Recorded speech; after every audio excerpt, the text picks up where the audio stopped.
Snoop Dogg had been in plenty of wild situations in his lifetime. Fame had a way of putting a target on your back, but nothing irritated him more than being falsely accused of something he had nothing to do with. It started as just another laid-back afternoon, another city, another upscale boutique where he was just passing through, minding his own business.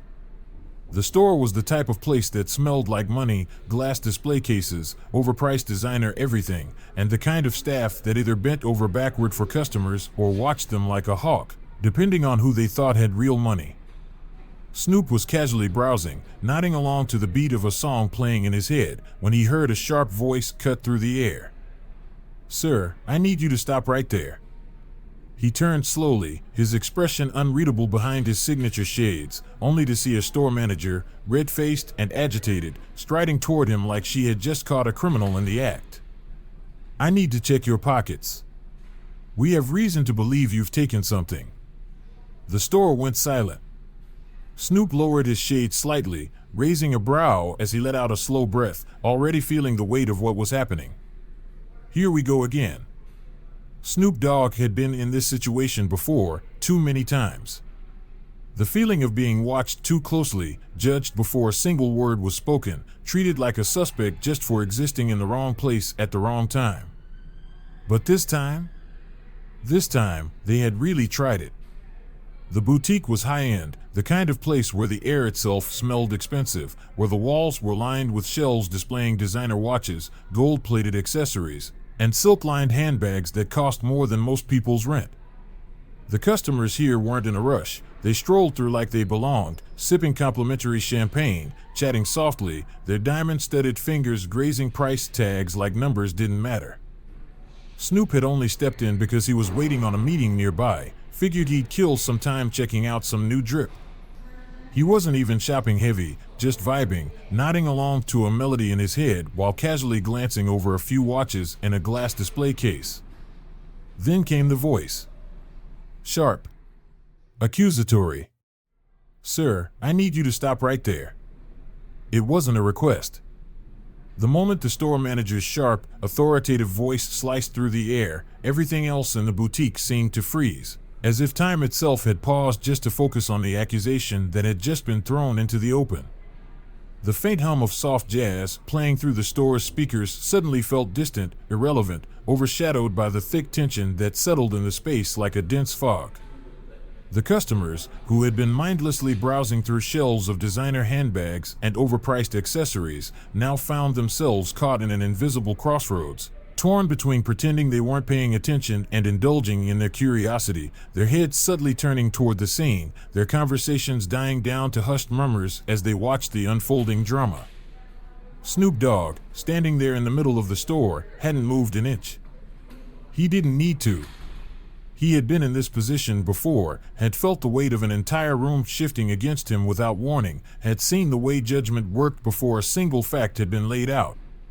But this time, there was something different in the air, something colder, something heavier, something that felt less like an inconvenience and more like a challenge.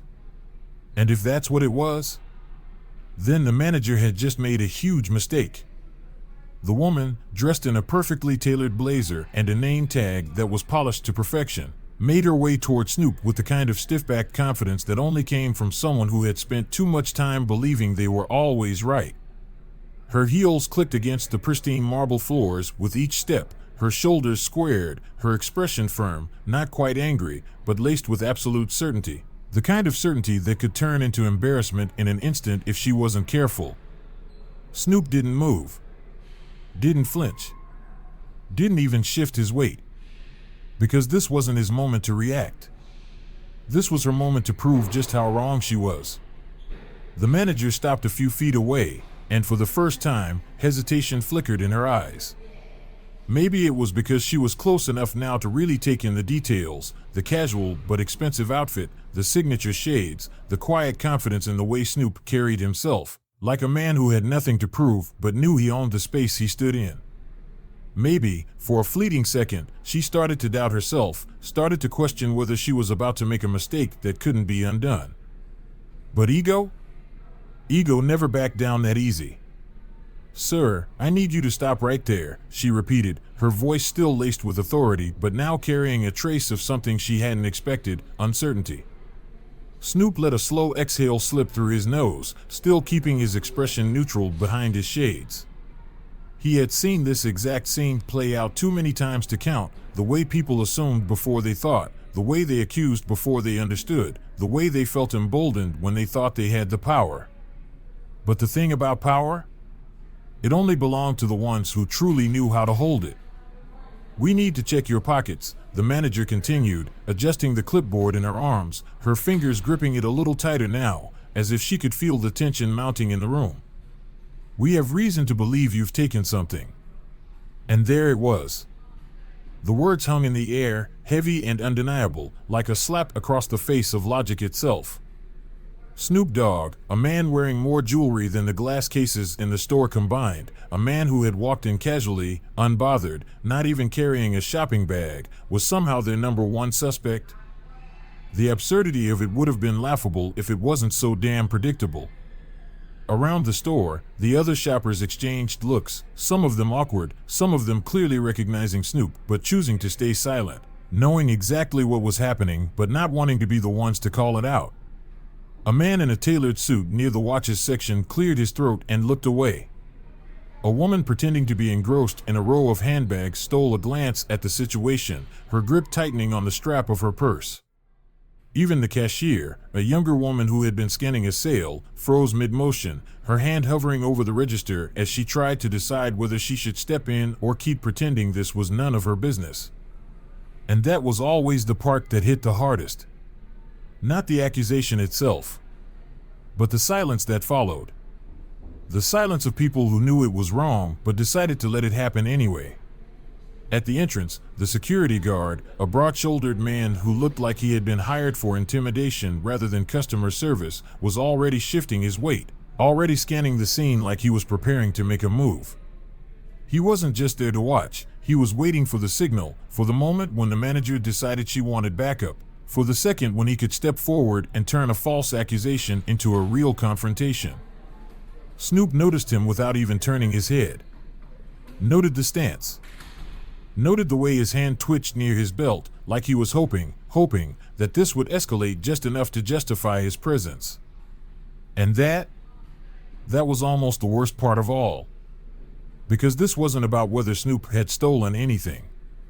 It was about the fact that they had already decided he had before he even had the chance to prove them wrong. Snoop finally moved. Not fast. Not aggressively.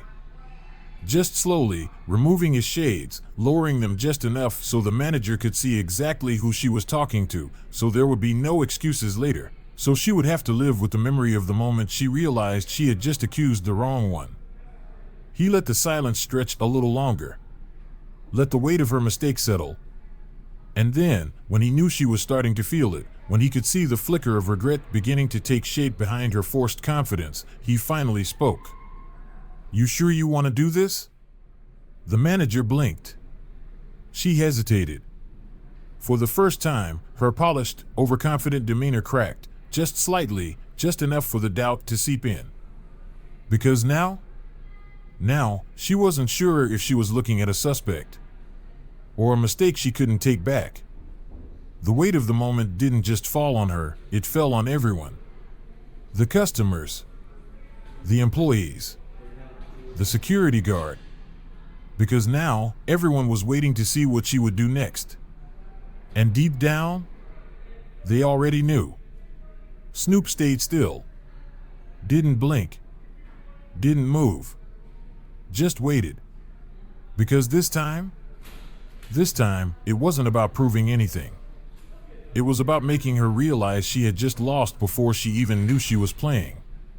And from the way her lips parted slightly, from the way her fingers twitched on that clipboard, from the way the security guard stopped moving altogether, Snoop knew. She had just figured it out. And now, it was too late to take it back. The moment Snoop Dogg spoke, his voice smooth, deliberate, yet carrying the weight of something undeniable, the air inside the boutique seemed to shift, thickening like the air before a heavy storm. A pressure settling over the space that everyone in the room felt, but no one wanted to acknowledge out loud. The soft background music, the kind that was meant to make people feel sophisticated and at ease while spending ridiculous amounts of money, now sounded distant, muffled, like it had been swallowed by the tension radiating from the confrontation unfolding right in the middle of the store.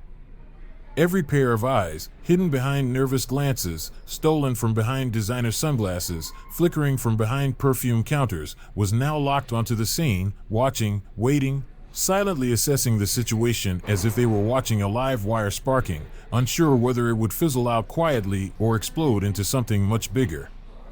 And yet, despite all the silent attention, despite all the people who knew something wasn't right, the only thing louder than the unspoken anticipation was the absolute silence of the people who could have spoken up, but didn't. The manager, still standing rigid in front of Snoop, still gripping her clipboard like it was a badge of authority rather than a prop holding up a flimsy excuse, blinked, just once, just fast enough for someone paying attention to catch the flicker of hesitation passing through her gaze. But hesitation wasn't something she could afford right now, not with the entire store watching, not after she had made such a bold, public accusation. If she backed down now, if she so much as suggested that she had misread the situation, she wouldn't just be admitting that she was wrong. She would be admitting that she had let her bias lead her into a mistake that should have never happened in the first place. So, instead of stepping back, instead of pausing to consider whether this was a battle she really wanted to fight, she doubled down. "We take theft very seriously here," she said, her tone sharper now, firmer, like she was trying to regain the control that had slipped through her fingers the second she realized who she was accusing. But Snoop? He didn't flinch. Didn't blink. Didn't move. Because real power wasn't in how loud you spoke, it was in how much silence you could own. If the people watching had been torn between curiosity and discomfort before, they were now caught in something much heavier, something that had nothing to do with a store policy or a misplaced item and everything to do with the unspoken rules of power, who had it, who thought they had it, and who was about to lose it completely. A woman in a tailored white coat standing near a jewelry display shifted on her feet, her hands tightening slightly on the purse she had been admiring just moments ago. A man in an expensive suit near the leather wallets section exhaled slowly, rubbing his jaw as if the tension in the room had physically reached him. Even the cashier, who had spent the last few minutes pretending to be focused on scanning a purchase, was now openly watching, her lips pressed together like she wanted to say something but hadn't quite worked up the nerve. They all felt it. The shift. The moment when the balance of control started to tilt, not toward the store manager, not toward the so-called authority figures, but toward the man who had said almost nothing and yet had already won the entire room over without lifting a single finger. At the entrance, the security guard, who had been standing just a little too still, his presence looming like a shadow waiting to be activated, cleared his throat, shifting his weight slightly, as if debating whether this was the moment he was supposed to step in. He wasn't a man who got paid to think deeply about the ethics of store policies, wasn't someone who usually questioned the calls made by management. His job was to act, to move when told, to enforce rules without letting personal opinion get in the way. But even he was hesitating now. Because he knew who Snoop Dogg was. And because deep down, he also knew this wasn't right. Snoop finally moved, not fast, not aggressively, just slowly, the kind of movement that forced people to pay attention without demanding it. He reached into his pocket, pulling out his phone, not to check a message, not to call anyone, but simply because he could, because the very act of showing that he had nothing to hide made the accusation look even more ridiculous than it already was. "You sure you want to do this?" he asked again, his voice even smoother this time, dripping with something dangerous, not in a violent way, not in a way that threatened anything physical, but in a way that made it clear that the real damage was already being done, and it wasn't to him. The manager opened her mouth, maybe to respond, maybe to dig herself even deeper into this mess, but before she could say anything. "Excuse me, but I think there's been a mistake." It was quiet at first, but the impact was immediate. A young woman, no older than 25, stepped forward from behind the cashier's desk, her fingers fidgeting slightly as she adjusted the name tag pinned to her uniform. She looked nervous, but determined. And more importantly, She looked like she knew the truth. The manager turned sharply, her authority suddenly feeling threatened from a direction she hadn't expected. "What did you say?" The employee swallowed, took a breath, and pointed toward a glass display case a few feet away. "The missing item, it's right there," she said carefully. "It was just misplaced." The room exhaled all at once. "And the manager?" She turned pale. There were no gasps, no dramatic reactions, just an overwhelming, crushing, unforgiving silence that wrapped around the manager like a noose, like the weight of her own mistake had finally caught up with her. The security guard, who had been ready to act just moments ago, relaxed. The customers, who had been hanging on to every second of the confrontation, saw it for what it was now. And the manager? She suddenly looked very, very small. I suppose there was a misunderstanding," the manager said weakly, suddenly unable to meet anyone's eyes. "I was just following protocol." Snoop chuckled. Not because it was funny, but because it was so damn predictable. Nah, he said, waving a hand. "You wasn't following protocol. You was profiling." The woman flinched. The truth had never sounded louder. Snoop didn't wait for a response. Didn't need one. He slid his shades back into place, turned slowly, and started walking toward the exit, not in defeat, not in anger, but in absolute, unshakable power. Because this wasn't a loss for him. This was a lesson she would never forget. Before he reached the door, he paused just long enough to tilt his head back slightly and say, "Next time, pick the right one."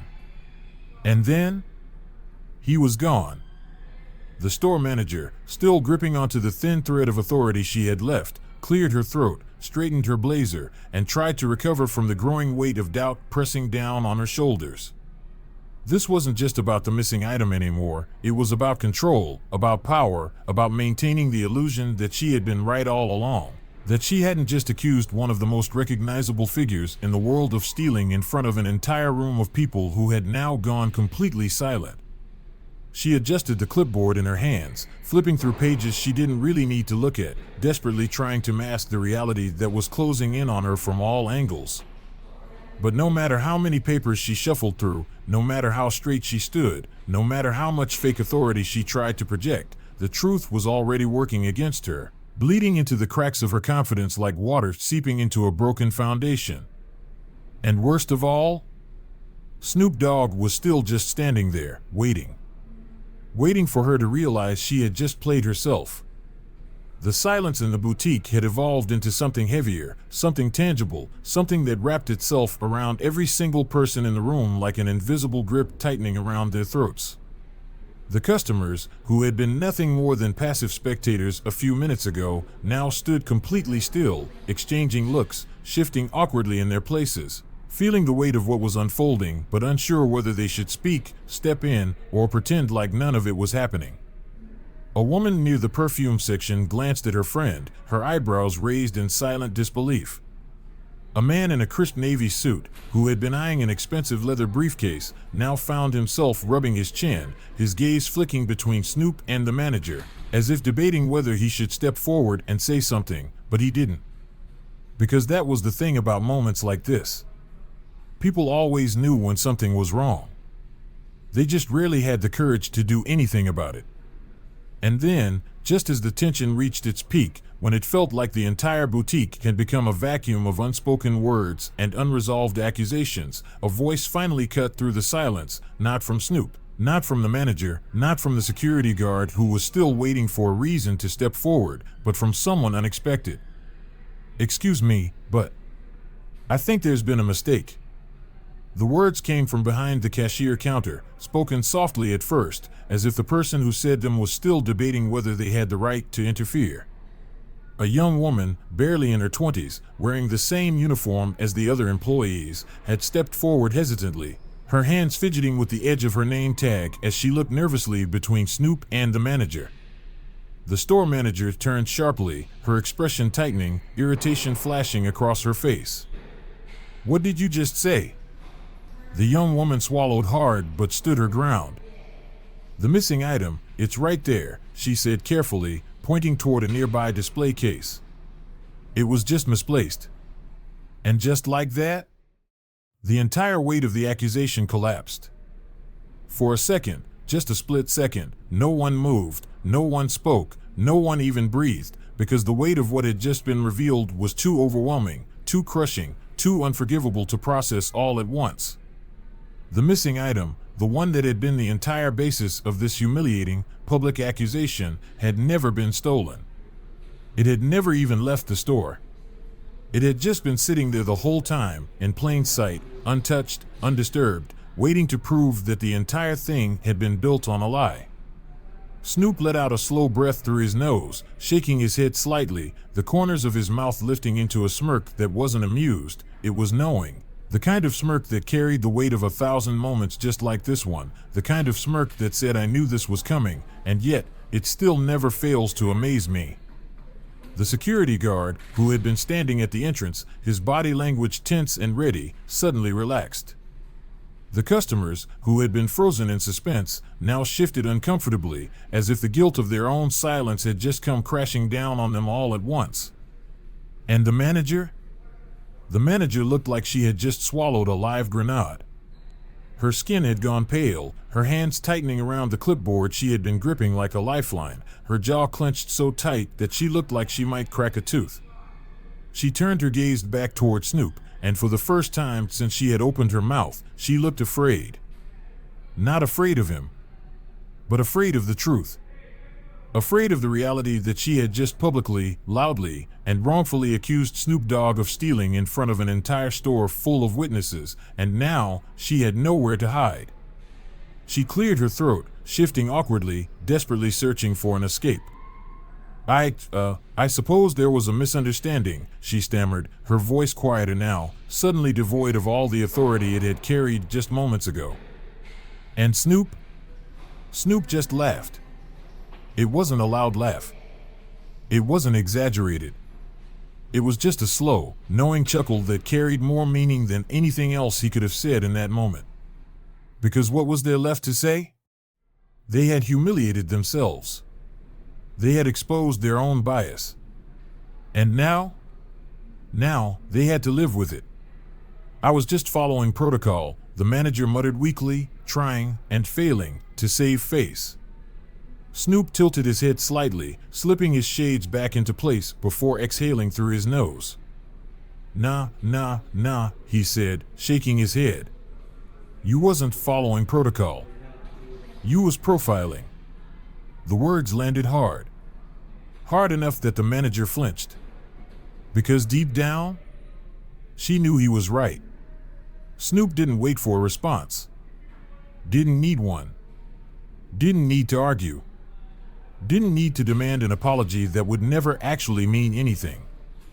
He just turned, slowly, stepping past the customers who still stood frozen, past the security guard who looked like he wanted to disappear, past the manager who was now nothing more than a woman who had ruined her own reputation in the span of 5 minutes. And as he reached the exit, just before pushing open the glass doors, he paused. Just long enough to tilt his head back slightly and say, "Next time, pick the right one." And then, he was gone. The moment Snoop was out of sight, the boutique came back to life, but not in the way the manager wanted. The murmurs started first. Then the whispered criticisms. Then the side eyes directed toward the woman who had just made the biggest mistake of her professional career. And for the first time all day, she was the one being judged. Because this time, she wasn't just someone enforcing store policies. She was the villain of the story. And the worst part? She had no one to blame but herself. The store manager stood frozen, her grip on the clipboard now weak, her confidence shattered under the weight of her own mistake. She had walked into this confrontation feeling like she had authority, like she was the one in control. But now she was just another person who had let her own assumptions make her look like a fool. Around her, the store was no longer silent, but the whispers, the exchanged glances, the quiet judgment from the customers and employees cut deeper than any words could. She had made a public scene, and now she had to live with the fact that everyone in that boutique knew exactly what she had done. And worst of all, Snoop Dogg hadn't even needed to argue. He had just stood there and let the truth reveal itself. The security guard, who had been waiting for a reason to step in, now stood awkwardly by the entrance, realizing he had almost escalated a situation that had never even been real to begin with. The customers who had watched it all unfold suddenly pretended to be interested in the products again, as if they hadn't been hanging on to every second of the confrontation just moments ago. And the manager? She wanted to disappear. She wanted to snap her fingers and erase the last 5 minutes. But reality doesn't work like that.